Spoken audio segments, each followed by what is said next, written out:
The dust of Cedar Flats, Colorado, tasted like baked earth and forgotten promises, gritty between the teeth, carrying the ghost of prairie grasses long since surrendered to the relentless sun.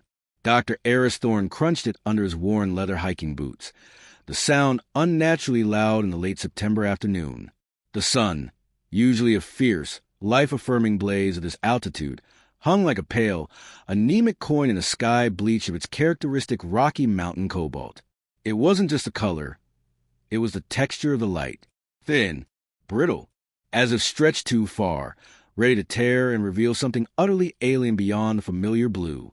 Aris wasn't here for the scenery, though the jagged teeth of the Rockies biting into the western horizon held a stark, desolate beauty that resonated with his current state of mind. He was here because Cedar Flats promised silence, a profound, almost metaphysical quietude after the cacophonous implosion of his life in Berkeley, the relentless clatter of lab equipment, the shrill arguments echoing off the minimalist walls of his dissolving marriage, the constant, low-grade hum of disappointment that had become his personal frequency. He'd found the Henderson place advertised online, secluded mountain cabin, total privacy, stargazer's paradise. The photos showed a weather-beaten structure of dark-stained logs crouched at the very edge of a vast, rolling emptiness labeled Miller's Field. Perfect. He'd signed a 6-month lease sight unseen, packed his essentials books, specialized astronomical software, a high-powered telescope he hoped to use, a crate of instruments more suited to deep space than deep country, and the pervasive weight of failure, and driven east until the mountains swallowed the noise of civilization. What he hadn't anticipated, what no brochure could convey, was the quality of the silence he found. It wasn't peaceful. It wasn't serene. It was watchful, oppressive, a held breath thick with anticipation, the kind that prickles the skin and tightens the throat minutes before a thunderclap. It pressed in from all sides, heavier than thin mountain air, making the simple act of breathing feel like a transgression. The first anomaly was subtle, noticed only because Aris Thorne was a man calibrated by decades of meticulous scientific observation. He kept a field journal, a habit ingrained since graduate school. On day 3, he noted the absence of birdsong, not a reduction, not the quiet of midday, a complete cessation. The raucous magpies that had dive-bombed his unpacking truck with indignant cries, the lone hawk that had traced lazy circles on thermals above the ridge, the chirping sparrows that had flitted to the gnarled pines near the cabin, gone, vanished as if wiped clean from the landscape. The silence that remained wasn't natural. It was a void, broken only by the dry, papery whisper wind to the tall, brittle grass of Miller's Field and the arthritic groan of the cabin's ancient timbers settling in the cooling evenings. He rationalized it, clinging to the familiar framework of cause and effect. Unseasonal migration patterns, a surge in the local coyote population, pesticide drift carried on high-altitude winds from some unseen agribusiness valley miles away. Plausible, each explanation. Yet, despite the logic, a seed of unease took root in his gut, cold and slick. It felt less like deduction and more like whistling past a graveyard. Then came the lights. Not the dramatic, Hollywood streaks across the sky he half expected in this isolated locale, but something far more insidious. Late one night, wrestling with equations concerning quantum fluctuations in nebular dust clouds, problems that suddenly felt trivial, absurdly distant. Aris stepped onto the cabin's rickety porch, desperate for air untainted by the smell of his own frustration. He tilted his head back, instinctively seeking the comfort of the cosmos, the vast tapestry that had always been his anchor. The Milky Way was wrong. It wasn't obscured by clouds. The sky was unervingly clear. But the familiar river of diamonds, the breathtaking sprawl of starlight that usually ignited a sense of wonder in him, looked dim, smudged, as if a giant, grimy thumb had been dragged across the velvet black, smearing the light.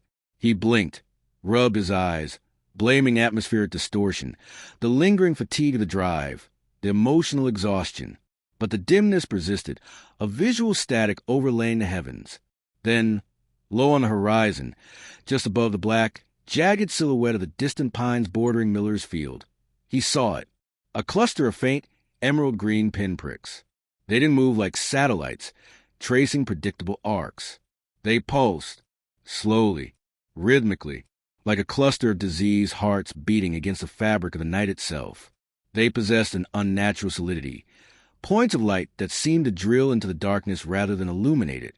As he stared, frozen, one pulse seemed to synchronize with the frantic thudding in his own chest. He blinked again, hard, and they vanished, not fading, but winking out instantaneously, leaving only a ghostly afterimage seared onto his retinas in profound, gut-wrenching sense of violation. The silence, in that moment, felt like a held scream.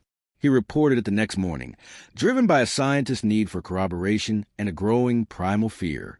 Cedar Flats proper was a scattering of weathered buildings clinging to the intersection of two county roads. Hank's Pit Stop and More, gas, dubious coffee, and essentials. A shuttered diner with faded for lease sign. A post office smaller than a garden shed in the sheriff's office. A prefab unit that looked temporary, but had probably stood for 30 years. Sheriff Dale Henderson occupied a scarred wooden desk within, a bare man whose khaki uniform stretched tight over a substantial gut. His face was a road map of sun damage and skepticism, eyes the color of faded denim that had seen too much desert sun and not enough genuine mystery. "Lights, Doc," Henderson drawled, leaning back in a protesting swivel chair, sipping weak coffee from a chipped mug. "Millersfield's got its share of bedtime stories. Folks see things out there. Will-o'-the-wisps, swamp gas, they call it elsewhere, but we ain't got swamps. Ball lightning skittering along the ground after a storm. Methane flares bubbling up from the old shale beds my granddaddy worked. Hell," he chuckled, a dry, rasping sound like pebbles in a tin can. "Couple years back, some city kids down from Boulder thought it'd be fun to fly drones with glow sticks taped them out there at midnight. Scared old man Miller half to death." He took another sip. "Birds? Could be that new strain of avian flu hitting the county south of here. Nasty business. Wiped out a whole coop near Durango last week. Probably spooked the wild ones into hiding." His dismissal was kindly meant, wrapped in a rough fabric of small-town pragmatism. But it was absolute. Aris felt foolish, the rational scientist chastened, the seed of unease sprouting thorns. Henderson hadn't seen the wrongness of those lights. But Cedar Flats itself felt different in the harsh light of day. The few locals Aris encountered, a gaunt rancher loading feed sacks into a battered pickup at Hank's, a woman with tired eyes buying milk and canned goods, moved with subdued tension. Conversations at Hank's Pit Stop, conducted over the hiss of the coffee machine and the hum of ancient refrigerators, were hushed. Eyes, when they met Aris's, held a wariness that went beyond the usual suspicion of outsiders. They darted constantly towards a vast, rolling expanse of Miller's field visible through the fly-specked windows. The field lay like a great, tawny beast sleeping under the sun, its stillness unsettling. "Old man Miller been around?" Aris asked Hank, the proprietor, a wiry man with nicotine-stained fingers and perpetual squint while paying for his meager groceries. Hank paused in wiping the counter, a gesture suddenly too deliberate. "Miller? Nah. Ain't seen him in best part of a week." He scrubbed an invisible spot with unnecessary vigor. "Probably holed up in that damn farmhouse of his, glued to that shortwave radio he tinkers with. Think some airwaves talk to him, you know." Hank attempted a dismissive snort, but it lacked conviction. The knuckles of his hand gripping the rag were bone-white. Aris's unease deepened into a cold, slithering dread when he encountered Benji later that afternoon. Benji Carson was Cedar Flats' resident eccentric, a fixture as familiar as the mountains themselves. A gentle, perpetually flustered man in his late 50s, Benji lived in a ramshackle aluminum trailer on the scrubland edge of town and delivered the mail, piloting a battered, once yellow golf cart that sputtered and coughed like an asthmatic dog. Benji was usually found a cheerful, stuttering local gossip, bad jokes delivered with earnest goodwill, and an encyclopedic knowledge of every dirt track and coyote den for miles. He knew the land like the lines on his own weathered hands. Today, the golf cart rattled up Aris's driveway, but Benji was silent. He didn't call out his usual greeting. He didn't even meet Aris's eyes as he approached the porch. His movements were stiff, jerky, like a poorly controlled marionette. His eyes, when Aris finally caught a glimpse of them as Benji thrust a small stack of letters forward, were wide and bloodshot. Pupils dilated so large the irises were mere slivers of muddy brown. They held a trapped animal panic, a raw terror that was utterly alien to Benji's usual benign confusion. His skin, normally ruddy from the sun, had an odd, waxy pallor like cold tallow, and the smell of faint, cloying odor clung to him, cutting to the dust and pine scent, a sickening blend of overripe, spoiled fruit and the sharp, acrid tang of ozone, like the air after a lightning strike close by. "BB Benji?" Aris asked, concern slicing through his own anxieties. "You okay? You look unwell." Benji's mouth worked soundlessly for several seconds, lips trembling, jaw clenching and unclenching. His gaze, when it finally flickered up to meet Aris's, was terrifyingly lucid amidst the panic. He glanced furtively, desperately, over his shoulder towards a vast emptiness of Miller's Field, then back at Aris. His voice, when it finally emerged, was a papery whisper, stripped entirely of its characteristic stutter, yet thick with raw terror that chilled Aris's blood to ice. "Face in the dirt, Doc," Benji breathed, the words barely audible, deep, whispering, making promises. A shudder racked his thin frame. Sweet promises. Rotten promises. He suddenly grabbed Aris's forearm with surprising, feverish strength. His skin felt unnaturally cool, clammy, like wet clay. "Don't listen," he hissed, his milky-rimmed eyes boring into Aris's. "Don't go out there. Not after dark. The stars." His voice dropped to a guttural rasp. "They ain't watching no more, document. They's hiding." With that, he released Aris as if burned, scrambled back into the groaning golf cart, and rattled away down the driveway in a cloud of dust, leaving Aris standing frozen on his porch, the mail slipping from his numb fingers, the unsettling scent of decay and electricity hanging heavy in the still air. Benji's words echoed in the dirt, whispering, "The stars are hiding." The oppressive silence pressed in, now charged with a new, horrifying implication. That night, the silence shattered, not with sound, but with an absence so profound became a sound in itself. A sonic vacuum. Aris had been attempting to read. The words swimming on the page, Benji's terrified face and cryptic warning replaying in his mind. He stood up, drawn to the window, needing to see the field to reassure himself.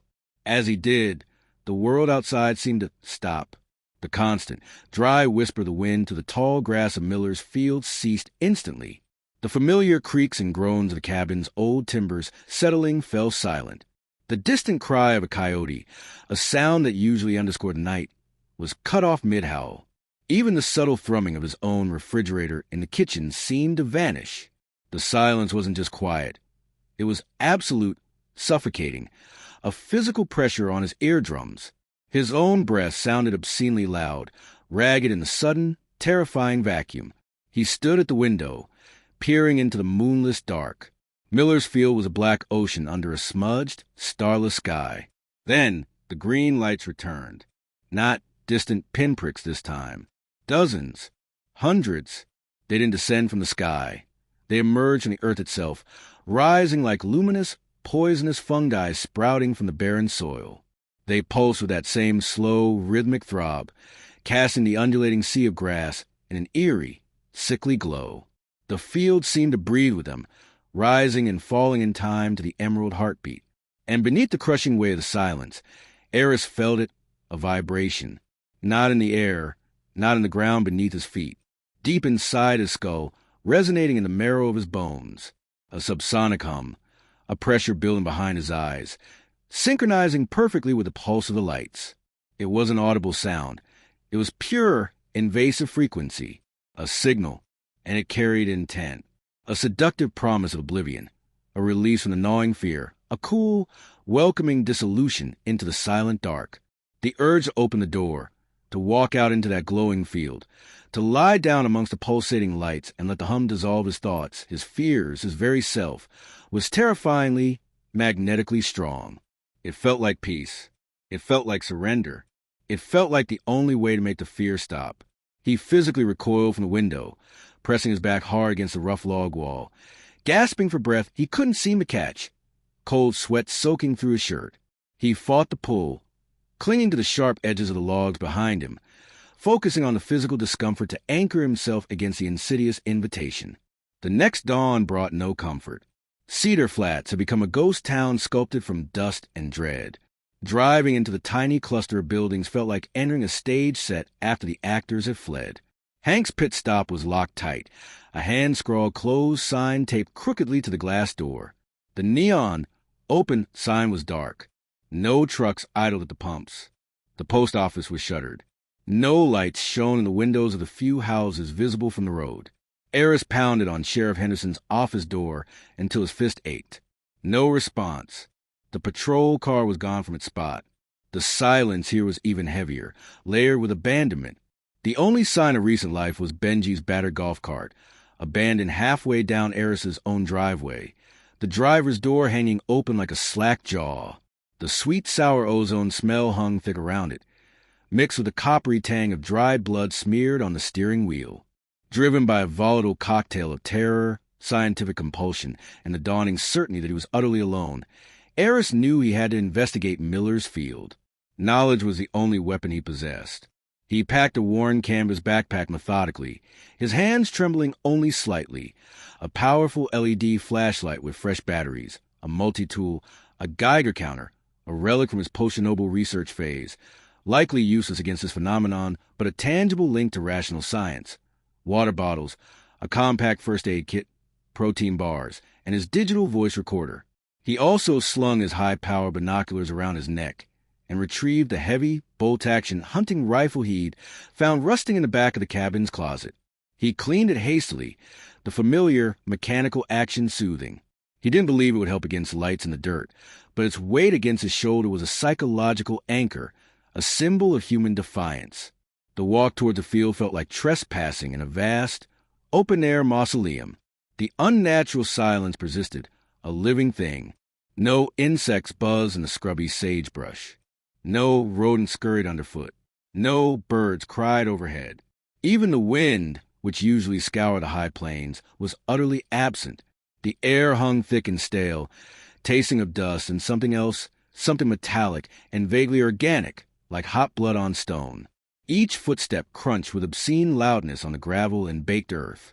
The sun beat down, harsh and revealing, bleaching the color from the world, making the distant field shimmer like a mirage. As he crested the final rise overlooking Miller's field, the binoculars nearly slipped from his sweat-slicked hands. The breath caught in his throat, a strangled gasp escaping into the silent air. The field was transformed. The green lights were gone, but in their place stood structures. Not sleek spacecraft or towering motherships from popular fiction, but grotesque, undeniably organic-looking mounds. They resembled enormous, half-buried tumors or cancerous growths thrusting violently from the soil. Slick and glistening under the harsh sunlight, their surfaces were mottled, bruised like purple-black, streaked with viscous, dark fluid that oozed slowly, catching the light with an oily sheen. Their shapes were irregular, asymmetrical, bulging in places, sunken in others, as if shaped by internal pressures rather than design. They pulsed slowly, rhythmically, a perverse imitation of respiration, mirroring the light's earlier beat. Tendrils, thick as a man's thigh and black as crude oil, veined with faint, pulsing emerald light deep within their substance, snaked out from their bases. These weren't roots seeking nourishment. They were invasive probes burrowing deep into the earth, spreading radially like a malignant root system, visibly displacing the soil. The air above the mound shimmered with heat haze, but the shimmer had an unnatural, oily, prismatic quality, distorting the light in sickening ways. And the smell, the sweet, sour ozone stench was overpowering here, cloying and thick enough to coat the back of Aris's throat, undercut by something else, the unmistakable, stomach-churning coppery tang of fresh blood and the deep, fungal dampness of freshly turned rotten earth. Movement. Near the base of the largest mound, roughly where Old Man Miller's dilapidated farmhouse used to stand, now utterly vanished, either consumed or buried beneath the grotesque growth, figures shuffled. Aris, hands trembling violently now, raised binoculars, focusing the lenses. His blood turned to ice water in his veins. They were humanish. Benji was there, his movement stiff, jerky, like a poorly reanimated corpse. Hank, the gas station owner, shuffled beside him, head lolling slightly.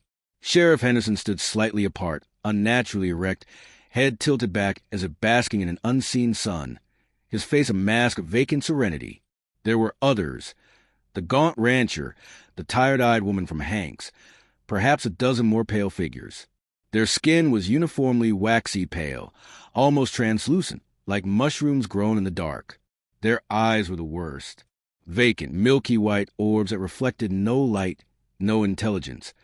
Only the faint, emerald glow emanating from the mound they attended. They moved with a terrifying synchronicity, not toward a common goal, but as a control by a single unseen puppeteer. They touched the glistening surfaces of the mound with a slow, reverent caress, their waxy fingers leaving smears of dark fluid. They didn't tend crops. They tended hives. Nursed them. Worshipped them. Aris's scientific mind, trained to dissect and categorize, recoiled in horror. Parasitism? Some form of rapid, transformative viral infection? Neural hijacking via that subsonic frequency? The implications were staggering, terrifying on a cellular, personal level. This was an invasion from above. It was an infestation from below. A silent, creeping assimilation. The promises Benji had whispered about, were they lies? Or was this hollow oblivion, this loss of self, somehow desirable to the infected? Was a silence, the absence of fear and pain and messy human emotion, truly a seductive prize? He saw Benji pause in his shuffling ministrations. The mailman's head slowly turned, a stiff mechanical movement. Even at this distance, through the powerful lenses, Aris felt those milky white orbs fix unerringly on position on the ridge. Benji's mouth opened, not in a scream, but in a silent, gaping rictus. Then, with a sudden unnerving speed that completely belied his earlier shuffle, Benji's arm snapped up, a waxy finger extending, trembling, pointing directly, accusingly, towards Aris's hiding spot. A jolt of pure, unadulterated terror seized Aris, colder and sharper than any mountain stream. He scrambled backwards, rocks skittering loudly under his boots, breaking the awful silence. He didn't need the binoculars to see the effect. The other figures stopped their tending instantly, as if a switch had been thrown. Sheriff Henderson's head snapped down with unnatural force. Hank turned, his lolling head jerking upright. A dozen pale faces, eerily identical in their vacancy, swiveled in perfect unison towards the ridge. There was no anger, no aggression, no curiosity, just a chilling, focused attention. A collective awareness fixated solely on him. He ran. He didn't look back. He ran through the dead silence, the only sound the frantic pounding of his heart against his ribs, the rasping gasp of his own breath, and the crunch of gravel under his desperate feet. The oppressive weight of their unseen gaze followed him, a physical pressure between his shoulder blades, a cold hand clutching his spine. He burst into his cabin, slammed the heavy wooden door, through the thick iron bolt, and leaned against it, chest heaving, lungs burning, sweat stinging his eyes. Safe, for this single, fragile moment. But for how long? They knew where he was. They knew he wasn't like them. He was noise in their silence.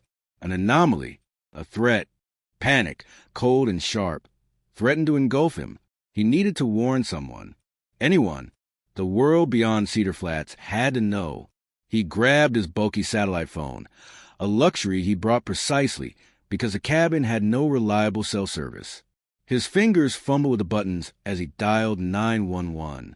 The line hissed, not with empty static, but with a thick, wet, organic sound, like insects crawling over a microphone submerged in sludge. He tried the emergency line at the university, the physics department head's direct number. More of the same wet static, punctuated this time by a faint, rhythmic pulsing tone that echoed the green light's beat, a sinister Morse code. Desperation mounting. He scrolled through his contacts, his thumb hovering over his ex-wife Sarah's name in Denver. It was a long shot, a personal call on a satellite line, but he needed a human voice, a connection to the world he knew. He pressed dial, holding the phone tightly, praying for a miracle. Miraculously, after a series of clicks and hisses, the call connected. A ringtone, relief, sweet and overwhelming, flooded him. Sarah, thank God. Listen, you have to listen. Aris. Her voice cut through the line. Flat, monotone, utterly devoid of its usual warmth, its familiar undercurrent of exasperated affection. It was the voice of a stranger using Sarah's vocal cords. "It's so quiet here now, Aris. So peaceful. The noise, the constant fear, it's all gone." His blood froze solid in his veins. "Sarah? What are you talking about? What fear? What's happening?" His voice cracked. "They showed me," she continued, her tone dreamy, detached. "In the wires. Whispering. They promised." "The wires? Who promised?" "Sarah, what's going on in Denver?" "The silence, Aris. The beautiful, deep silence. They're in the wires. In the lines. They're coming soon. Everywhere." Her voice took on a terrible, seductive certainty. "You should join us. Stop fighting. Stop thinking. It's easier. So much easier." Then the line dissolved, not into silence, but into that same wet, crawling static and the insistent, rhythmic, pulsing tone. Denver. Hundreds of miles away. They're in the wires. The infestation wasn't confined to Cedar Flats. It wasn't even confined to this patch of blighted earth. It was spreading, using infrastructure, communication lines, power grids. The sheer, planetary scale of the horror crashed over Aris like a physical wave. This wasn't a local anomaly. It was a silent, creeping planetary infection, a cancer metastasizing through the veins of civilization itself. He was stranded at ground zero, surrounded, and the world beyond was already succumbing. Hours bled into a twilight filled with escalating terror. Aris moved like a man possessed, driven by primal fear. He fortified the cabin as best he could, dragging the heavy oak dining table and chairs to barricade the windows, stacking firewood against the door, setting up crude tripwires with empty cans, and fishing line near the potential entry points. He periodically scanned the ridge overlooking Miller's field through the binoculars, his hands shaking. The infected hadn't pursued him immediately. They moved with a chilling, insectal patience. He saw them gathering near the edge of the field closest to his cabin, a silent, pale congregation forming a rough line facing his direction. Sheriff Henderson stood slightly apart, a waxy sentinel. Hank, Benji, the others, motionless under the deepening purple sky, waiting, watching. The green lights within the mounds began to intensify as the last rays of sunlight faded, casting long, dancing, malevolent shadows across the field. As full dark enveloped the cabin, the subsonic hum returned, not a distant vibration, but a physical force. It thrummed through floorboards, rattled the cans on his tripwires, vibrated the fillings in his teeth. It pressed against his mind, a relentless, oily tide promising sweet, thoughtless surrender. He clamped his hands over his ears, screwed his eyes shut, but it was inside him, resonating in the hollows of his bones. He fought it, clinging desperately to memories. Sarah's genuine laughter before everything soured, the chaotic roar of a crowded university lecture hall after a successful presentation, the breathtaking, noisy violence of a solar flare captured by satellite imagery, anything loud, anything messy, anything defiantly human. Then, cutting through the oppressive hum, a new sound, a slow, resonant thud, like the heartbeat of a buried giant, coming from the direction of the largest mound. Thud, thud, thud. It grew louder with each beat, perfectly synchronized with the intensifying pulse of the green lights and the swelling hum. It vibrated the glass in the barricaded windows, rattled the tools on the mantel. It felt like the earth itself was preparing to rupture, to give birth to something ancient and unspeakable. Aris risked a look through a narrow gap in the barricaded window. His eye pressed against the rough wood. The line of infected figures had silently parted, forming a corridor leading back towards the largest mound. From its glistening, pulsating apex, something was emerging, not a sleek craft, not a biological entity as he understood it. It was amorphous, shifting, a coalescence of absolute darkness and that sickly, pulsating emerald light. Roughly humanoid in shape, but easily twice the height of a man. Its form seemed to ripple and flow like ink dispersing in water, never settling, boundaries blurring. It had no discernible features, no eyes, no mouth, just pulsating areas of deeper, light-eating shadow and nodes of brighter, malevolent green luminescence. It radiated an aura of immeasurable age, chillingly alien intelligence, and profound, gnawing hunger that seemed to suck the warmth from the air. The source, the focal point, the queen or the brain of the infestation. It took a step forward, then another, each movement accompanied by that deep, resonant thud that vibrated through the cabin floorboards and up Aris's spine. It was moving towards him, not with haste, but with the terrifying inevitability of a glacier. The line of infected followed, shuffling silently in its wake, their pale faces upturned toward the entity with expressions of rapturous, mindless devotion. The field itself seemed to pulse in time with its approach. Aris's mind reeled, options flashing like sparks in a dying fire. Fight? With a rifle against an entity made of shadow and hateful light? Flee? Into the silent, infected darkness where things moved in the dirt and whispered promises? The cabin, his frail fortress, felt less like a refuge and more like a coffin closing in. He backed away from the window, his eyes darting around the small, shadowed room, searching for anything, any weapon, any spark of hope. His gaze fell on his open laptop, its screen dark now, still connected to the satellite modem. The call with Sarah, there in the wires. A desperate, insane idea sparked like a flint on steel. If they used technology, if they rode the currents and frequencies, could they be hurt by it? An electromagnetic pulse? A surge? But how? He was an electrical engineer. He had sensitive lab equipment, spectrometers, signal analyzers, but nothing capable of generating a significant EMP. Nothing weaponizable. The rhythmic thudding grew louder, closer. He could feel the vibrations in his jawbone. The subsonic hum swelled to a crescendo, a tidal wave of mental pressure threatening to pulverize his consciousness. The sweet, sour ozone smell seeped through the cracks in the logs, thick and suffocating, mixed now with the damp rot of the field, and something else, something cold and metallic, like the void of space. He remembered the Geiger counter. Worthless for radiation here, certainly. But its high-voltage power source, a tiny capacitor meant for calibration pulses, could he overload it? Create a micro-burst?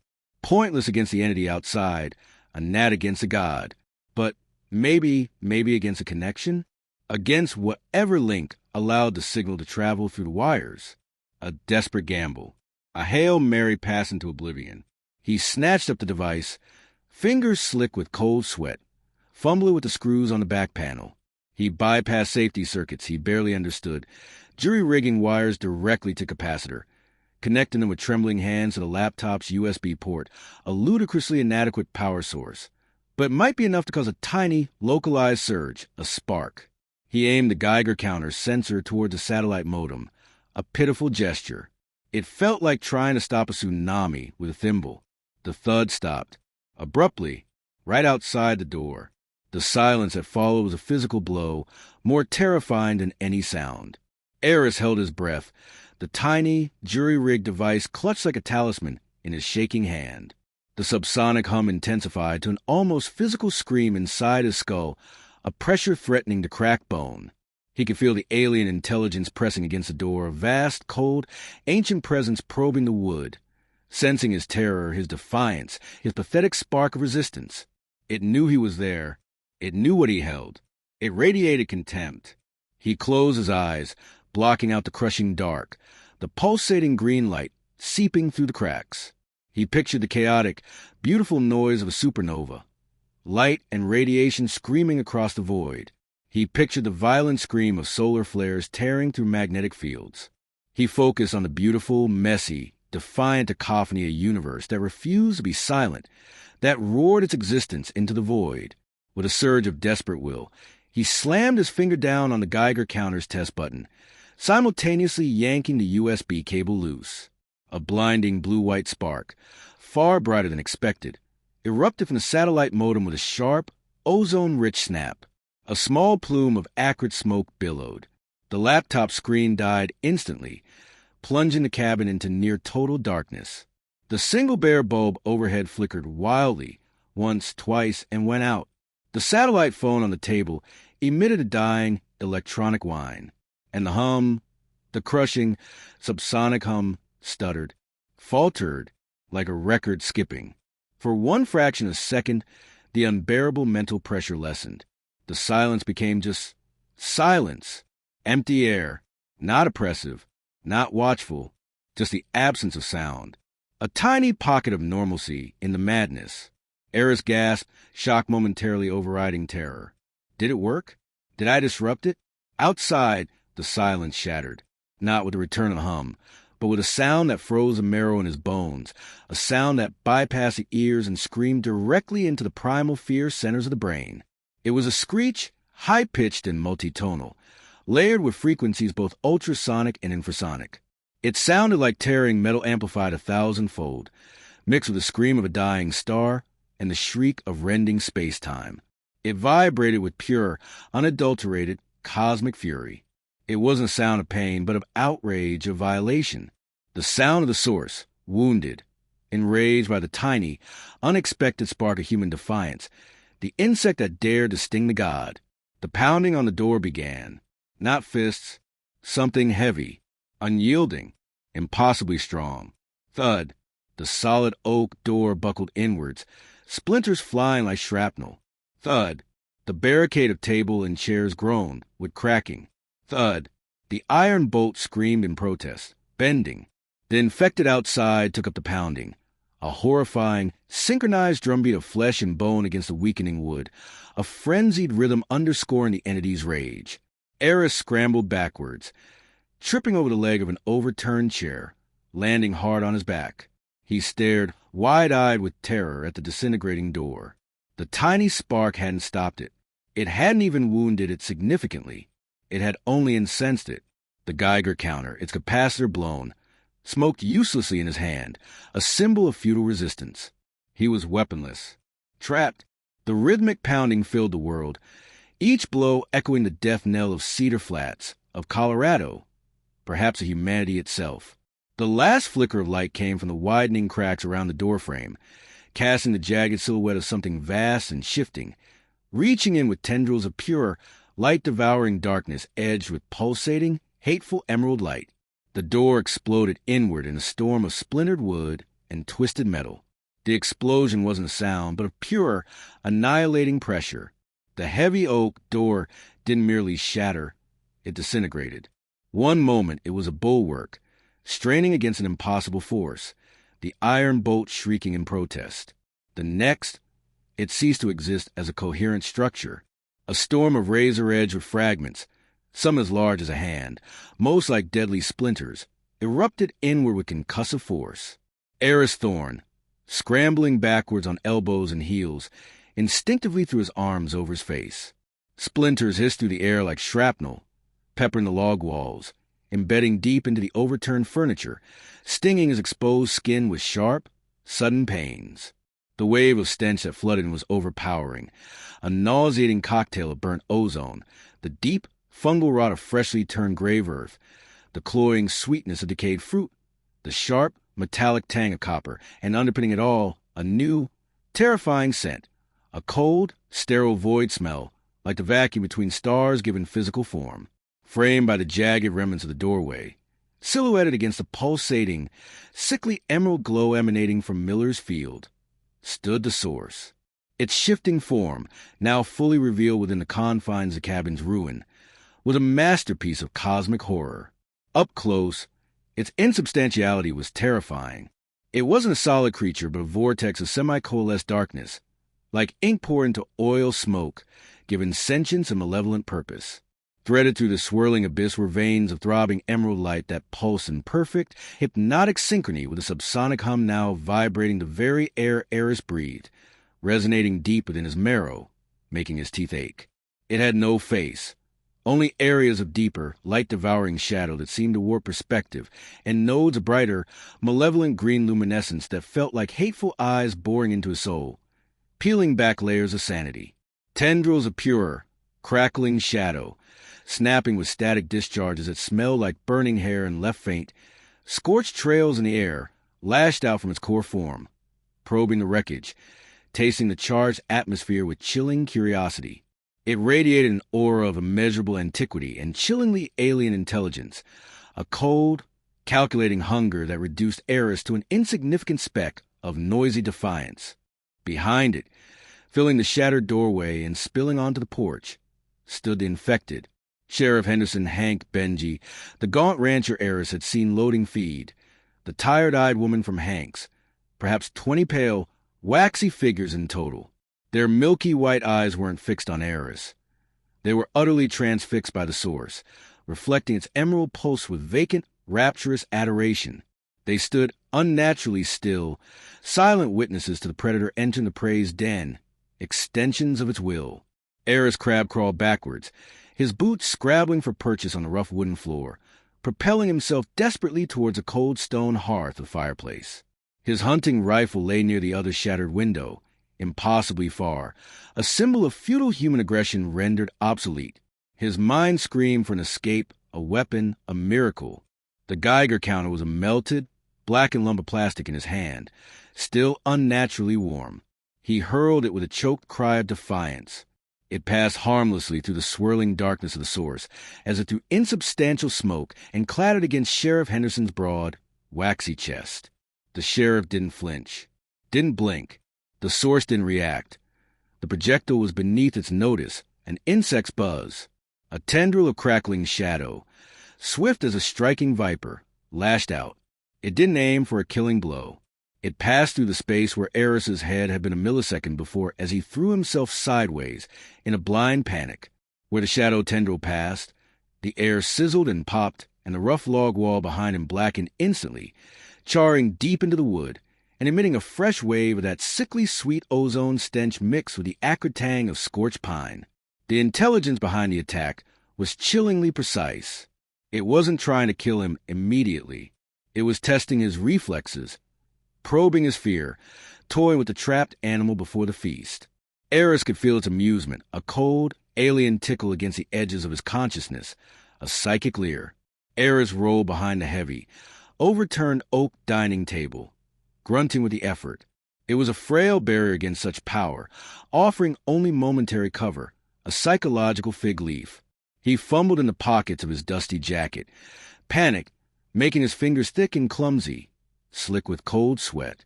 Keys? Useless. Wallet? Pathetic. His hand closed on the smooth plastic rectangle of his digital voice recorder. He'd used it earlier that day, documenting his terrified observations with shaky professionalism. Asterisk log entry, September 29th, 10:17 a.m. Subject exhibits extreme light sensitivity, particularly to coherent beams. Observed aversion to sudden high-frequency sounds during preliminary field observation of transformed entities. Asterisk, the memory of the Geiger counter's microsurge, the brief disruption it caused, flashed through his mind. On pure adrenaline-fueled instinct, a spark ignited by desperation, he jammed the record button and thrust the recorder over the top edge of the table towards the swirling entity, hitting playback at maximum volume. His own voice, shaky but amplified, loud, and filled with forced scientific detachment, blared into the charged silence of the ruined cabin. Asterisk log entry, September 29th, 10:17 a.m. Subject exhibits extreme light sensitivity, particularly to coherent beams. Observed aversion to sudden, high-frequency sounds. Asterisk. The effect was instantaneous and electrifying. The source recoiled violently as if physically struck. The swirling vortex of darkness contracted spasmodically. The pulsing green light flared erratically, strobing the ruined cabin in chaotic, disorienting bursts, casting the scene in stark, jerky snapshots of terror. The subsonic hum hitched, faltered, choked off. In its place erupted a high-pitched, ultrasonic shriek of pure, grating dissonance that bypassed Aris's ears and screamed directly into his nervous system. His teeth ached violently. His vision blurred into swimming colors. The fillings in his molars vibrated with an agonizing buzz. It wasn't pain in the entity. He realized with a jolt that cut through his terror like a knife. It was disruption. His recorded voice, amplified and played back, was noise, chaotic, unpredictable, human noise, a jagged shard discord ripping to the entity's own controlling, harmonious frequency. It was static on its perfect, silent signal. The shadow tendril that had been probing recoiled like a whipped tentacle, snapping back into the main body, with a crackle of dissipating energy. The infected figures behind the source flinched as one organism. Their heads twitched violently, necks snapping at unnatural angles. A ripple of confusion, a profound distress, passed through their ranks like a wave. Their vacant expressions flickered, momentarily clouded by something akin to raw agony. Benji's waxy face contorted horribly, his mouth opening in a silent scream that perfectly mirrored the ultrasonic shriek tearing through the air, his body rigid with unseen torment.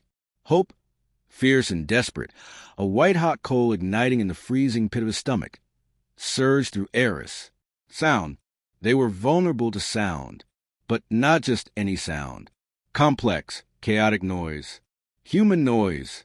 The very cacophony the entities sought to extinguish. The weapon wasn't a bullet. It was a scream, a clang, a burst of static, the messy, defiant symphony of existence itself.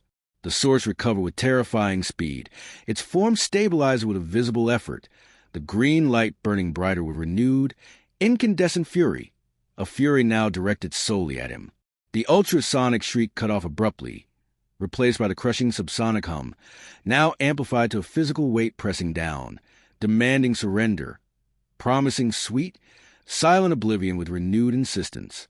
A thicker tendril, crackling with concentrated emerald energy that hissed like a nest of angry snakes and left faint, smoking trails in the air, lashed towards the overturned table, aiming not just to obliterate the source of the offensive noise, but to annihilate the table, Aris, and the very space he occupied. Aris didn't hesitate. He lunged sideways, not away, but toward the stone hearth. His hand closed on a heavy, cast-iron frying pan hanging from a hook beside the fireplace. It was ludicrous, primitive, a relic against cosmic horror. But it was solid. It was noise. It was all he had. As the crackling shadow tendril slammed into the thick oak table, shattering it into kindling with sound like a grenade going off, Aris swung the frying pan with every ounce of strength, every shred of defiance left in his battered body. Not at the source, but the cabin's lard cast iron wood stove beside the fireplace. Clang! The land between the cabin and Miller's field was a landscape transformed by dread, a place where familiar had turned alien and hostile. The unnatural silence was absolute, a physical weight. No insects hummed in the scrub. No rodent scurried underfoot. No rustle in the dry grass. No birds called overhead, not even a distant crow. Even the wind, which usually scoured the high plains with a constant whisper, was utterly dead. The air hung thick, stale, tasting of dust and that pervasive metallic organic taint that coated the tongue and throat. The familiar path Benji's golf cart had taken was a scar in the dust, leading inexorably toward the field. Aris followed it, not out of hope for Benji, but because it was the only landmark in the oppressive, undifferentiated sameness. The rising sun, usually a golden benediction promising a new day, cast long, distorted shadows that seemed to writhe and stretch at the periphery of his vision. He felt watched. The silence wasn't just absence. It was a sentient predator, stalking him, waiting for him to make a mistake. As he neared the final rise before Miller's field, the smell intensified, that cloying blend of ozone, deep rot, and fresh blood, now overlaid with sharper, acrid note like ammonia burning the nostrils. The ground felt subtly wrong underfoot, spongier, warmer than it should be, vibrating with a faint, subsonic thrum that resonated in his boots. Tendrils, thick as his wrists and black as crude oil, snaked across the path here and there, partially buried, pulsing faintly with that internal emerald light like diseased veins. He stepped over them carefully, a cold sweat breaking out on his neck despite the cool morning air. They felt disturbingly warm, almost alive, through the soles of his boots. The ace in the dirt, document whispering. Benji's warning echoed, a chilling mantra. Cresting the ridge, binoculars raised with trembling hands, the full, stomach-churning scope of the horror unfolded below. Miller's field was no longer a field. It was a necropolis dedicated to silent assimilation, a cancer blooming on the earth. The mounds, perhaps a dozen now, including the massive central one, where Miller's farmhouse had been utterly consumed, dominated the landscape like obscene boils. They pulsed visibly, rhythmically, like diseased hearts laboring under a terrible burden. The black, oil-slick tendrils spread out from their bases in a malignant, living web, covering acres, burrowing deep, visibly displacing the soil, turning the earth a sickly gray-black where they penetrated, like necrosis spreading from a wound. The air above the entire field shimmered with that oily, prismatic heat haze, distorting the view like a funhouse mirror, making the scene waver and twist sickeningly. The infected moved among the mounds, far more numerous than before. Dozens of pale, waxy figures, including faces Aris recognized from his brief. Tense interactions in Cedar Flats. The stoic postmaster, a pimply teenager who'd pumped his gas, a woman who'd sold him eggs. They moved with that same eerie synchronicity, tending the mounds, touching their glistening surfaces with reverent, almost loving strokes, or simply standing sentinel, milky eyes scanning perimeter with mechanical precision. Near the base of the central mound, partially obscured by its pulsating bulk, Aris spotted the structure that hadn't been consumed, a squat, concrete block building with a towering latticework mass rising from its roof like a skeletal finger pointing accusingly at the smudged sky. Miller's radio shack. Hope, fragile and desperate, flared in his chest, a tiny flame in the overwhelming darkness. It was still there. It was his target, his only hope. Getting there was a descent into the belly of the beast. He had to cross open ground, exposed under that distorted, shimmering sky. He moved like a ghost, dropping to his belly and crawling to the tall, brittle grass where it offered patches of cover, freezing instantly whenever an infected sentinel turned its head in his direction, holding his breath until his lungs burned. The ground was unnervingly warm beneath him, vibrating more strongly with the hive's deep subsonic pulse the closer he got. The tendrils were everywhere here, thicker, more numerous, sometimes breaking the surface like the backs of buried sea serpents, radiating a faint, unnatural warmth. He avoided them meticulously, the memory of Benji's warning screaming in his mind. The smell was overwhelming, a physical presence, making his eyes water and his stomach churn. Time lost meaning, measured only in the frantic pounding of his heart, the slow, sweeping arcs of the sentinels' heads, and the rhythmic pulse of the central mound that seemed to echo in his own chest. He reached the relative cover of a cluster of lichen-covered boulders, perhaps 50 yards from the radio shack. His muscles screamed from tension and exertion, his clothes soaked with sweat and dust. The shack looked intact, its heavy metal door closed. But between him and sanctuary stood 3 infected, standing motionless, facing outwards like pale statues. Sheriff Henderson was one of them, his broad, waxy-backed Aris, radiating silent menace. He needed a distraction, a split-second diversion. Reaching into his pack, his fingers closed on a smooth, palm-sized river stone. He took a breath, aimed high, and hurled in a long arc towards a dense patch of scrub oak 20 yards to his left. It landed with a soft, muffled thud. All 3 infected heads snapped toward the sound with unnerving mechanical speed. They didn't move towards it, but their attention was utterly fixed on the spot. It was enough. Aris darted from the boulders, low and fast, staying in a crouch, covering the open ground in a breathless, agonizing sprint, praying the pervasive subsonic hum masked the sound of his boots on the dirt. He slammed against the cool, rough concrete wall of the shack beside the metal door, pressing himself flat, heart hammering against his ribs like a trapped bird. He risked a glance. The infected hadn't turned back. He'd made it. The door was locked. A heavy, old-fashioned padlock hung from a sturdy steel hasp. Old Man Miller, isolated out here, had believed in security. Aris wrestled the multi-tool from his pocket, fingers fumbling with cold and adrenaline. He jammed the thickest screwdriver blade into the curved shackle, leveraging with all his strength, muscles straining, sweat dripping into his eyes. Metal groaned in protest. He repositioned, gritted his teeth, and threw his weight into it. With a final, teeth-gritting heave and a sharp ping, the hardened steel shackle snapped. He yanked the lock free, pulled the heavy door open just enough, slipped inside into near-total darkness, and pulled it shut behind him, plunging into gloom thick with dust and the smell of old electronics. And something else. A faint, sweetish decay.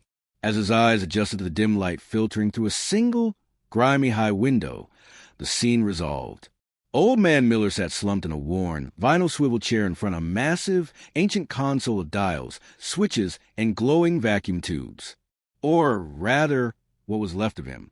He was waxy pale like the others, but desiccated, shrunken, as if the life had been violently sucked out and only the husk remained, partially fused with the chair's material.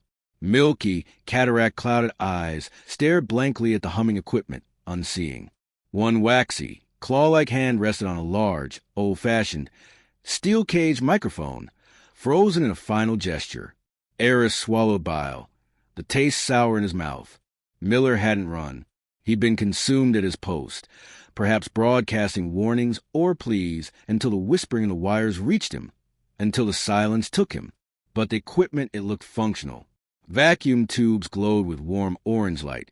Needles on various dials quivered, showing power. The mast outside was live.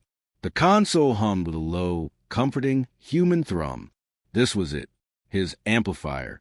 His weapon. His conduit for chaos. He dumped his pack on the cluttered, dusty floor beside Miller's chair, forcing himself to ignore the grisly occupant.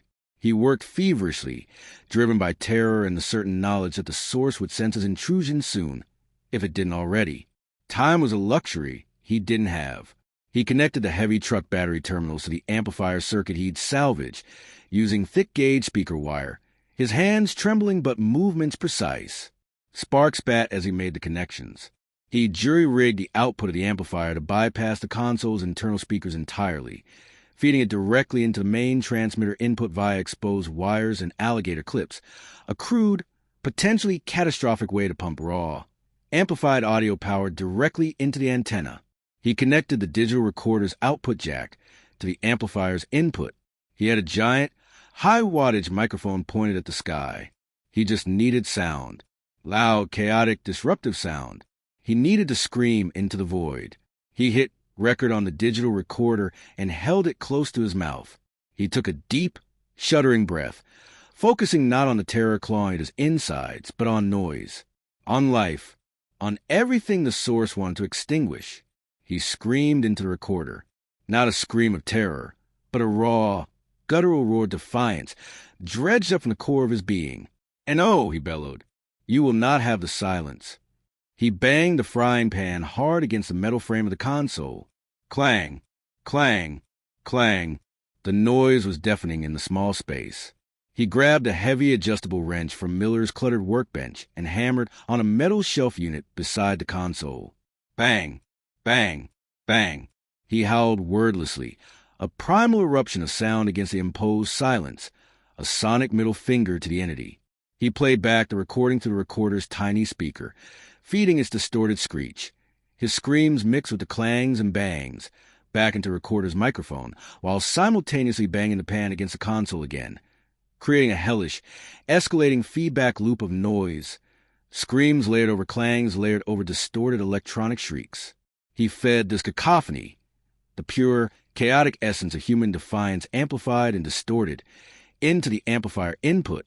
The salvaged amplifier circuit sparked violently, protesting the abuse, a component glowing red-hot before Aris frantically taped over with duct tape.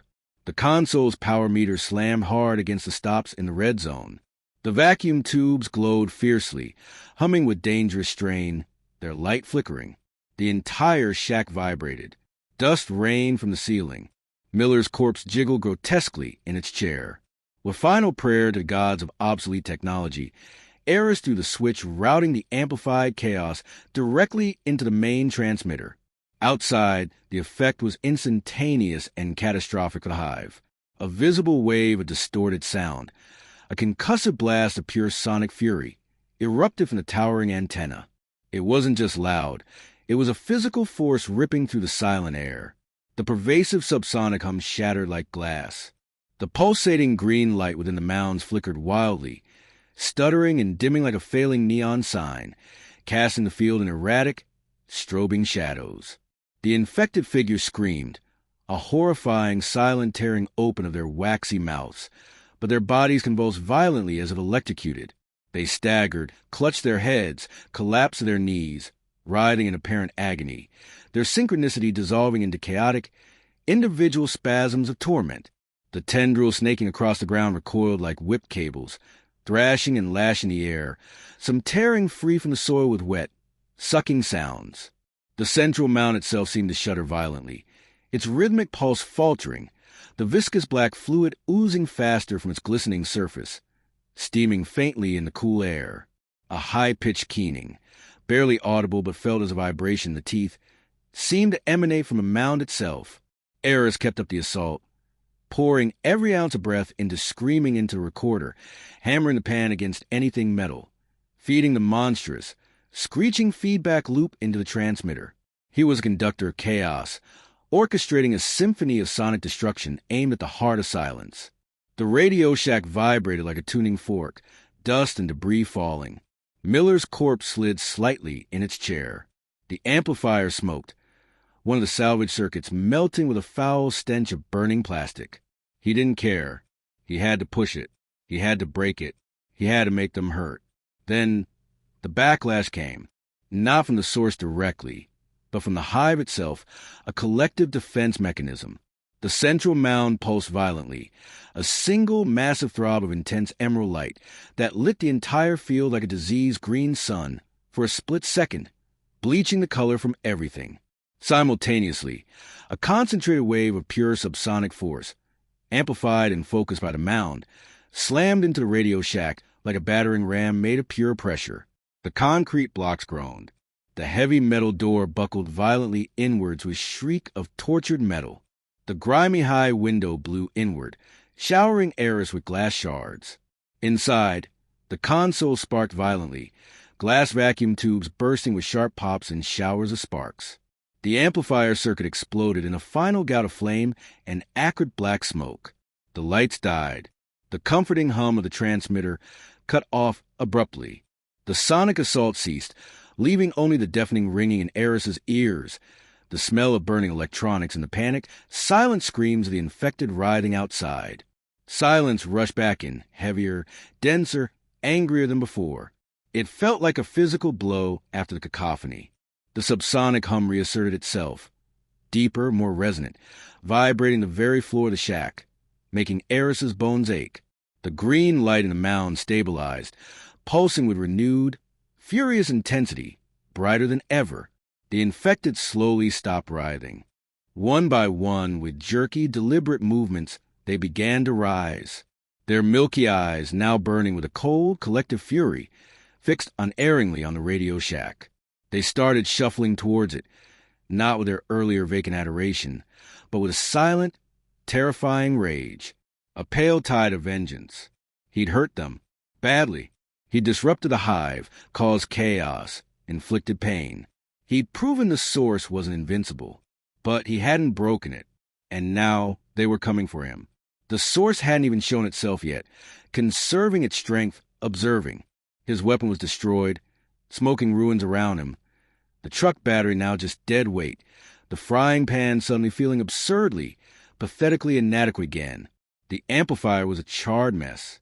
The recorder screen was cracked, but a tiny red light still glowed. Record. The infected reached the shack. Pale hands slapped wetly against the buckled metal door, pushing. More hands joined them. The subsonic hum intensified, vibrating the walls, seeping into Aris's skull, promising an end to noise, to thought, to defiance to him. Aris Thorne backed into the farthest corner of the shack, the dented pan raised in a trembling hand. The cracked digital recorder clutched in the other, its tiny speaker emitting a last, pathetic crackle of static. He had one desperate gambit left, a final whisper against the crushing silence.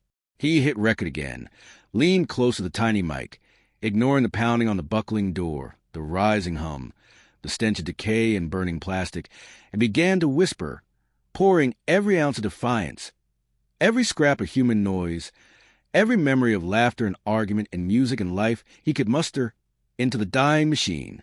"Listen," he breathed, his voice raw but steady, aimed at the mic, at the world beyond, at the entity itself. "Can you hear it? That's us. That's life. It's messy. It's loud. It's ours. You want silence? You'll have to kill every last one of us. You'll have to kill everything."